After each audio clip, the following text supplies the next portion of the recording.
Taigi sveiki, mano vardas Julija, šiais 2024 metais baigiau mokyklą ir šiandien norėčiau papasakoti apie savo stojimo kelią, savo norus, su kokiais sunkumais susidariau ir tiesiog galimai kažką įkvėpti, siekti savo tikslų. Taigi, manau, kad galėtumėm jau pradėti. Kuo greičiau pradėsim, to greičiau pabaigsim, nes žinau, kad pripasakosiu čia daug, todėl netempkim katės už uodegą ir pradėkim.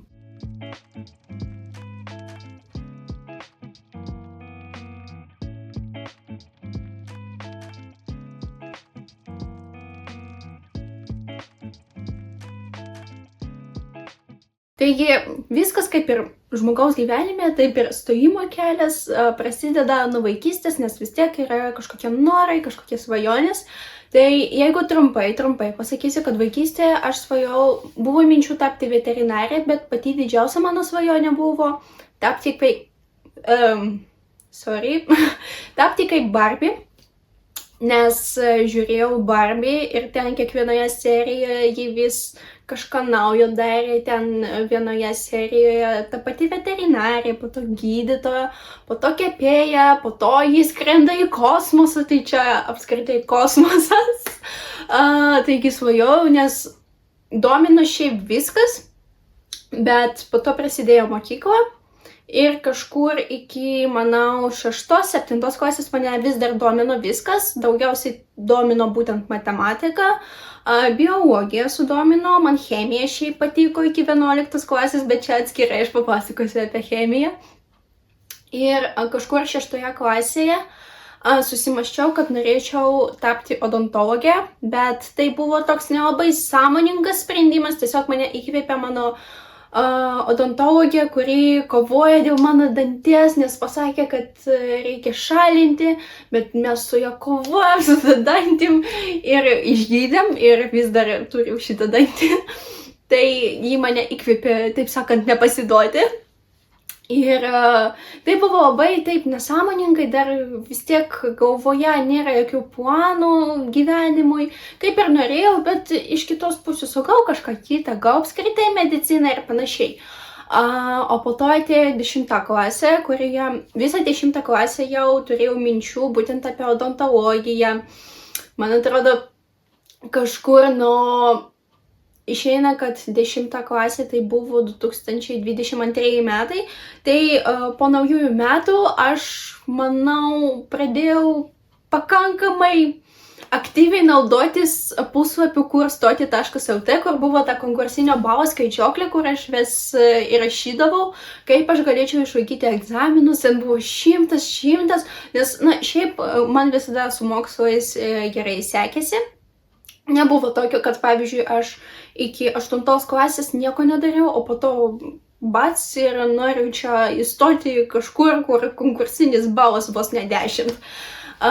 Taigi, aš tikėjau, net netikėjausi, 10 klasėje aš tikėjau, kad galiu viską labai gerai išlaikyti. Ir tuomet turėjau pokalbį su viena iš pagrindinių dalykų mokytojų, nesakysiu su kuria, bet buvo. Ir ji man pasakė tokią frazę, kad pagalvok dar, ten labai sunku įstoti, ten labai brangu ir panašiai. Ir tuomet kaip ir negaliu kaltinti jos, bet tiesiog aš niekada nepasitikiu savimi 100%. Ir jeigu kažkas man pasako, kad gal ne, tai verčiau aš pasakysiu ne, bet tai buvo anksčiau, dabar jau ne, dabar jau aš pati sprendžiu taip arba ne. Ir jeigu man sako ne, tai bet jeigu aš noriu, tai reiškia taip, man nerūpi, kad tu sakai ne. Aišku, jeigu mes sakom apie kažkokius normalius dalykus, kurie nepažeidžia kodekso ir taip toliau. Ir tuomet aš jau susimąsčiau, kad galbūt ne, bet vis tiek į 11 klasę aš atėjau su tokiu gan tvirtų pasitikėjimu, kad aš galiu, kad man pavyks, kad aš mokysiuos ir panašiai. Ir 11 klasėje prasidėjo tokia rimta chemija, nes iki 10 klasės man labai gerai sekėsi su chemija, nes daugiausiai ten buvo būtent kažkokių skaičiavimų, o matematika man visada buvo labai faina, labai gerai, man jį patiko. Ir čia prasidėjo organinė chemija, visi šitie metil, etil, metanas, propanas, heksanas, heptanas, aš tikiuosi, aš nieko nesupainiau, oktanas ir taip toliau. Ir mane apėmė tokia panika, nes iš tikrųjų buvo sunku. Aš labai daug verkiau 11 klasėje, būtent dėl chemijos, vos ne 5 kartus per dieną. Ir turbūt labiausiai mane spaudė tai, kad man buvo gėda, kad aš neįveiksiu to, apie ką aš kalbėjau su kitais, nes kalbėjau ne tik su šeima, bet labiausiai rūpino būtent šeimos nuomonė. O kas jeigu, pavyzdžiui, aš pasakiau, kad aš noriu stoti, bet, pavyzdžiui, man nepavyks įstoti, kad gal su manim nebendraus, kažin.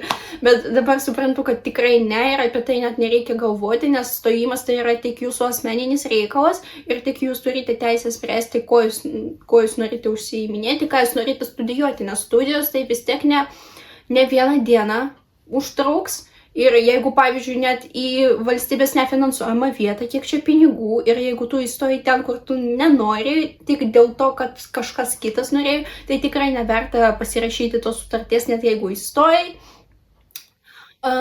Ir prasidėjo daug streso, visa kita. Ir aš jau galbūt po mėnesio chemijos buvau nusprendusi, kad aš noriu pakeisti ją į kitą dalyką. Ir tuomet aš susimaščiau, kad galbūt odontologija tikrai nėra mano kelias. Nors man atrodo, aš net dar nežinojau, kad oficialiai jau nuspręsta, kad mano metais, tai yra 2024, chemija bus privalomas chemijos įvertinimas tam, kad įstoti į odontologiją.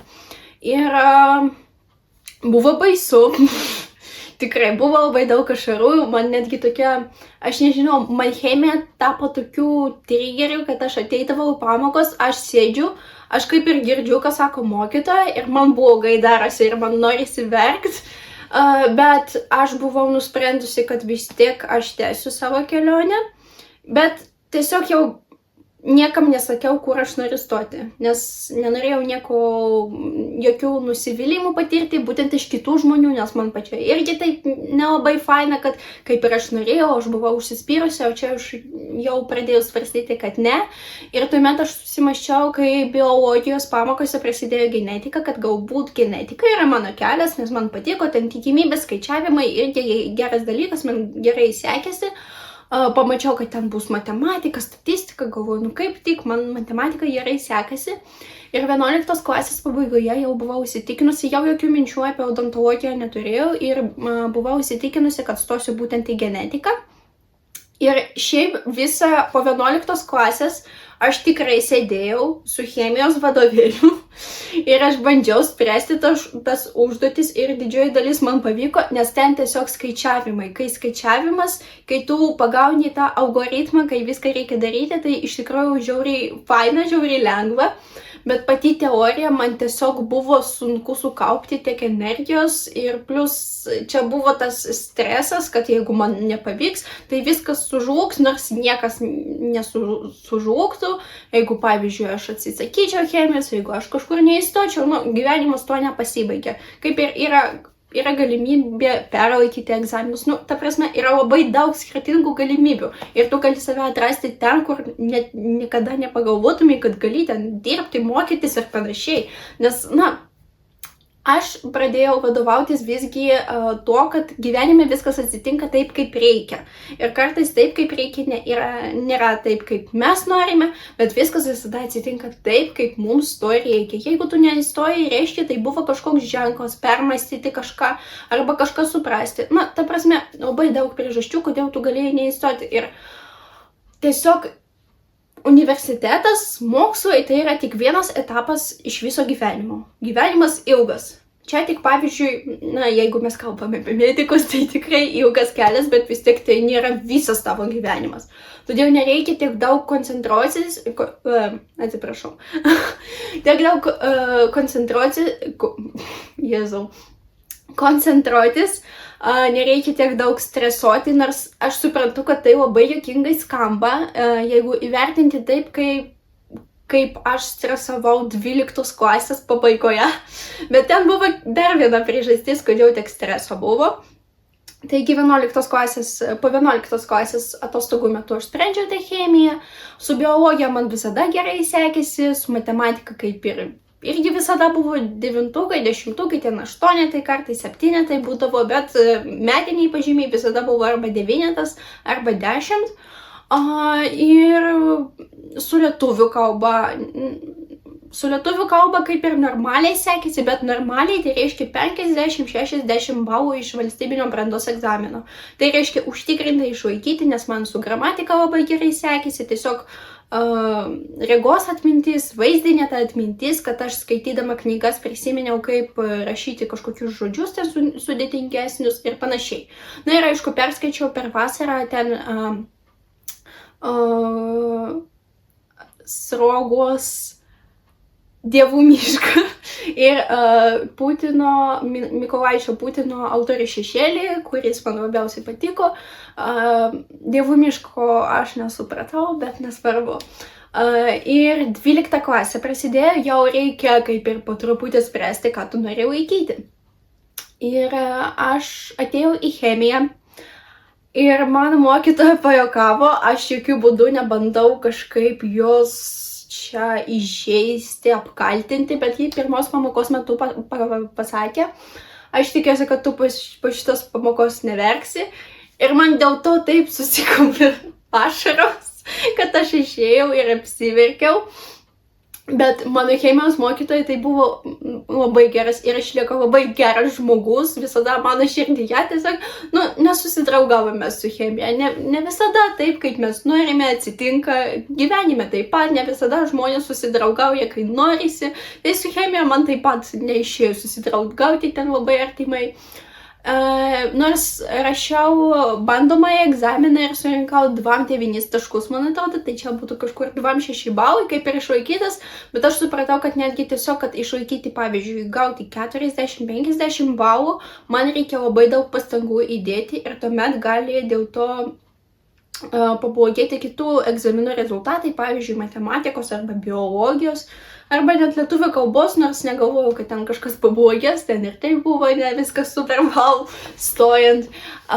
Ir po to aš jau buvau įsitikinusi, kad stosiu tik į genetiką, arba kažkas su matematika susėda. MIFas arba gyvybės mokslų centras.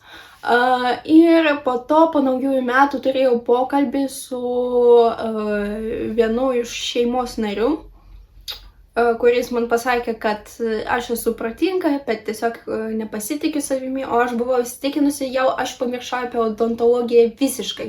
Nors negalima pamiršti apie odontologiją, kai tu lankaisi bent kartą per mėnesį klinikoje.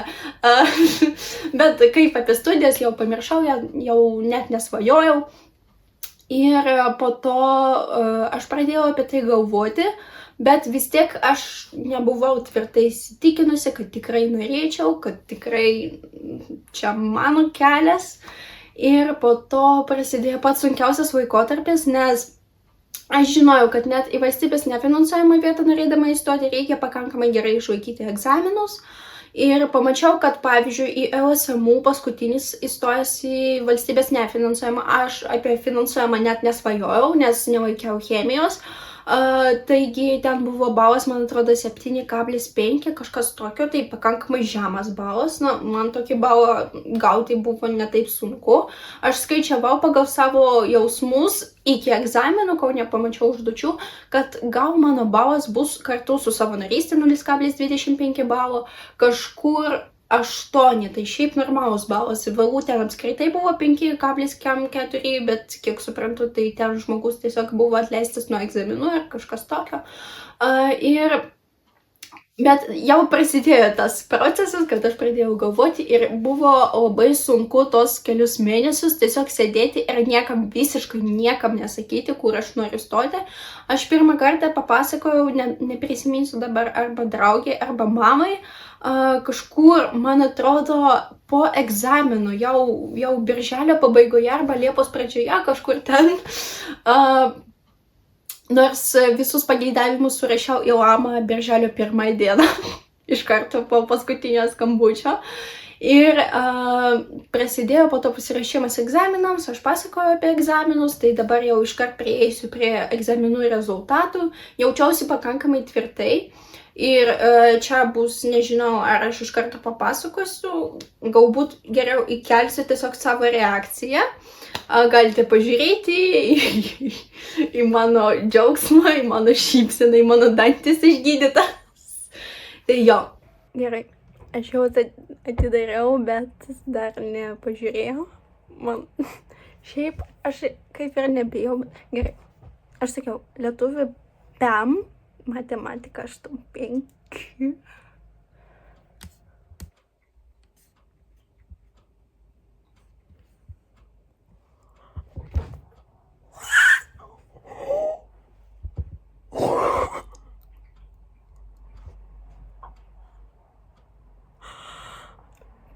Rimti.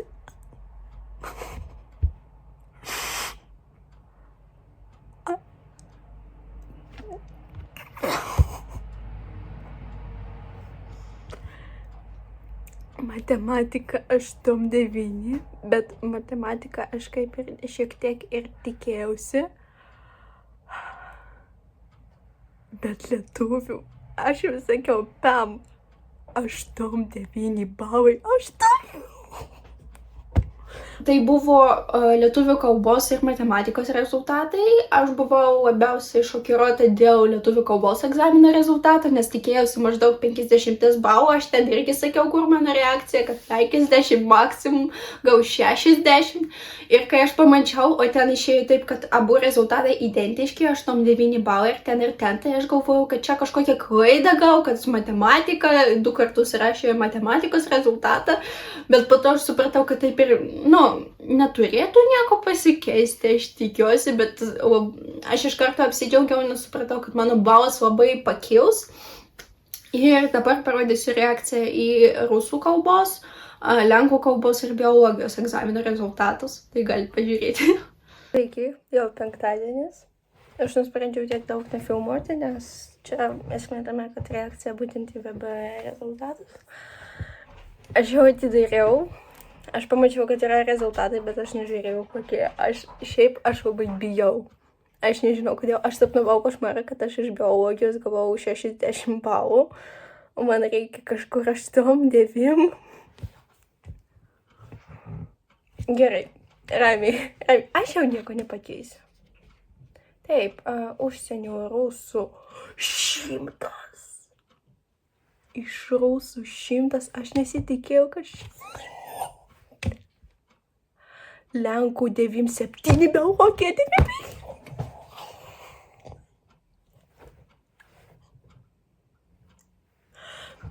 Lenkų 9-7, aš tikėjausi kažkur 8.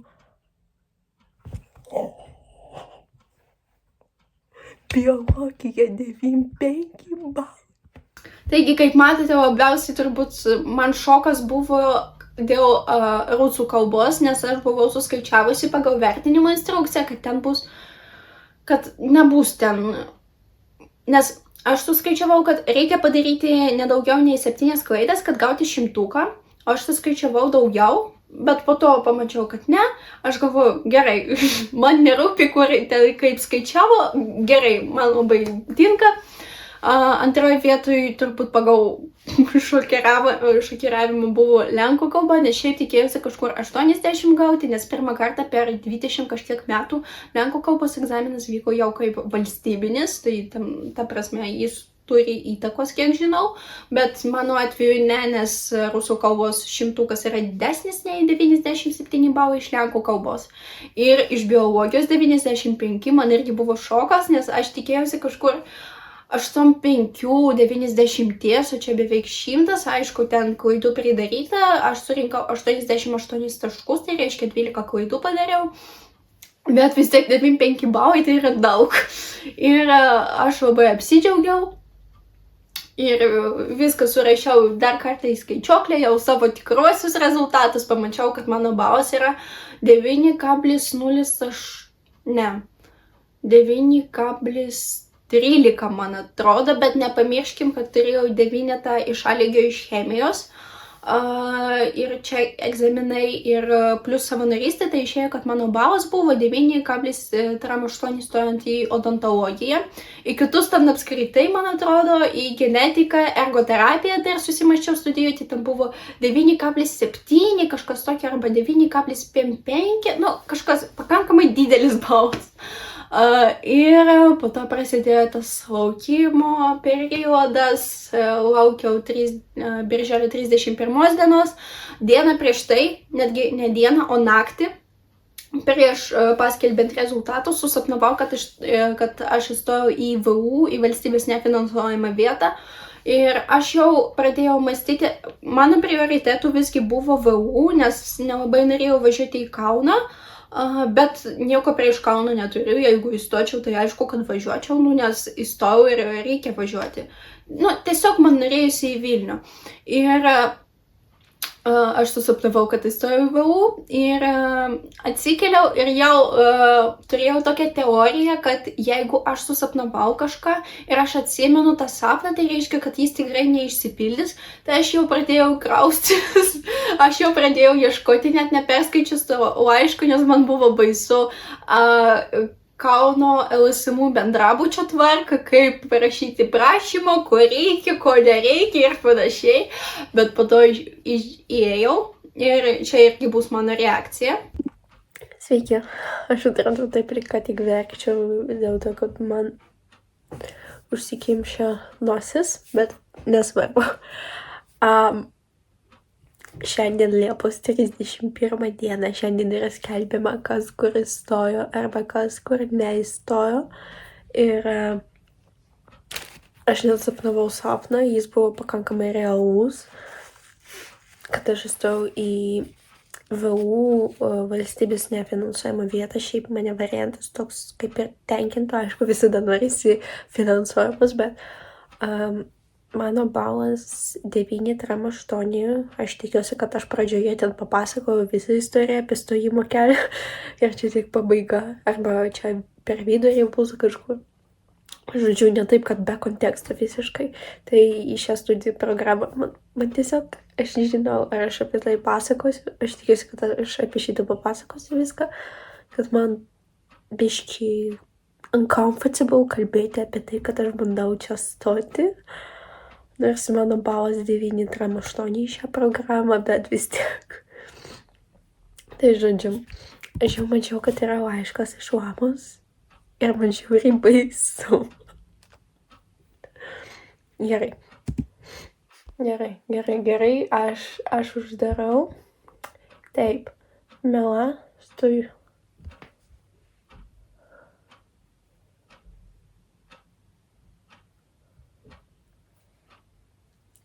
Sapnas išsipildė. Aišku, valstybės sutarties pasirašymo vietą tik internetu. Gerai, aš įstojau į VU, į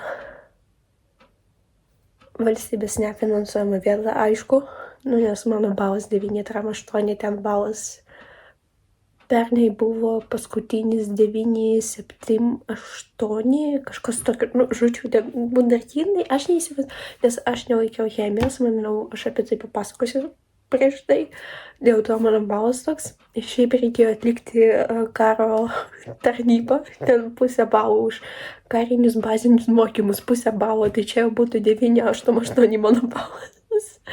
Tai jo. Taigi sapnas išsipildė. Ir įstojau į VU, į odontologiją, į valstybės nefinansuojamą vietą, bet šiaip aš net nesitikėjau ten, aišku, galima melstis, galima svajoti, bet vis tiek 9,8 tai yra netoks didelis balas, kad įstoti į finansuojamą vietą, nors, pavyzdžiui, pernai buvo paskutinis, man atrodo, 9,78, o šiemet 9,68, tai balas šiek tiek sumažėjo. Nu, bet tai nesvarbu, aš jau nieko nepakeisiu, nes šiandien rugpjūčio 5 diena ir aš bandžiau stoti per papildomo pirmą etapą. Bet jau nebuvo tiesiog vietų, buvo tik vietos Lietuvos sveikatos mokslo universitete Kaune į valstybės nefinansuojamas vietas, na, bet aš jau esu pasirašiusi sutartį Vilniuje, tai visiškai nėra prasmės, aš bandyčiau tik pretenduoti į valstybės finansuojamas vietas.